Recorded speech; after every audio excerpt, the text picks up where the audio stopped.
TV show भाभी जी घर पर हैं कि कभी अंगूरी भाभी का किरदार निभा चुकी शिल्पा शिंदे लंबे समय के बाद स्क्रीन पर लौटी हैं।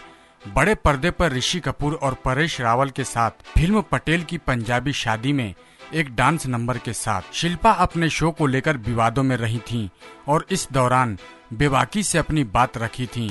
उन्हें लगता है कंगना रनौत भी उन्हीं की तरह हैं। शिल्पा ने एक इंटरव्यू में कहा कि हाल ही में जिस तरह से कंगना रनौत ने इंडस्ट्री के कई सच सामने लाए हैं, मुझे ऐसा लग रहा था कि जैसे वो मैं बोल रही हूँ।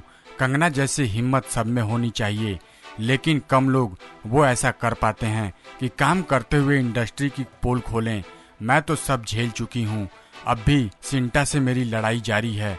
अब भी उन पर जो भी मैंने 3 केस किए हैं मैं वापस नहीं लेने वाली हूँ। शिल्पा कहती हैं कि हम एक्टर्स मजबूरी में चुप हो जाते हैं, इसलिए उनका मन बढ़ा होता है। कंगना ने जो फिल्म इंडस्ट्री के लिए कहा वही उन्होंने टीवी वालों के लिए भी कहा, लेकिन ऐसा कहने पर उनके सपोर्ट में कोई नहीं आया। अपनी फिल्म को लेकर शिल्पा ने कहा, मैं इस फिल्म का हिस्सा बनकर खुश हूँ। जब मुझे ये गाना ऑफर किया गया था और बताया गया कि आइटम नंबर है तो मैंने मना किया था, लेकिन फिल्म के मेकर्स ने उन्हें तसल्ली देते हुए कहा कि भले ही ये डांस नंबर है, लेकिन इसमें कुछ भी वल्गर नहीं होगा। साथ ही गणेश आचार्य जैसे कोरियोग्राफर इस गाने से जुड़े हुए थे। फिर भी ऋषि कपूर और परेश रावल जैसे नाम थे और मैंने हाँ कहा। शिल्पा कहती हैं कि ये गाना उन्हें उस वक्त ऑफर हुआ था जब वो बेनिफर कोहली के साथ विवादों से जूझ रही थी। शिल्पा को अफसोस है कि उन्हें अपने आप पर काम करने का वक्त नहीं मिला, वरना वो अपनी बॉडी पर काम करती और गाने के लिए खुद को फिट बनाती।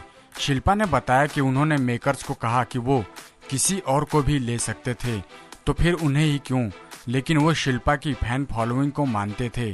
शिल्पा कहती हैं कि ऋषि कपूर और परेश रावल के साथ कम समय के लिए ही सही उन्होंने स्क्रीन शेयर किया तो वो खुश हैं। उन दोनों को ही उन्होंने पूरी कहानी बयां भी की। उन्होंने शिल्पा को कहा कि वो अच्छा काम करती हैं और उन्हें आगे भी करते रहना चाहिए। बिग बॉस के ऑफर के बारे में शिल्पा कहती हैं, हाँ मुझे पिछले साल वो ऑफर कर रहे थे, लेकिन मैं पैसों के पीछे भागने वालों में नहीं हूँ। मैं उस तरह के शो का हिस्सा नहीं बन सकती। सिर्फ टीआरपी का लालच मुझे तो है ही नहीं। मैं कभी वैसे शो का हिस्सा नहीं बनूंगी। मुझे हाल ही में और भी डांस नंबर के ऑफर आए थे, लेकिन मैंने मना कर दिया। डेली शॉप भी नहीं करूंगी। नेक्स्ट 9 न्यूज रूम से विनीत राय की रिपोर्ट।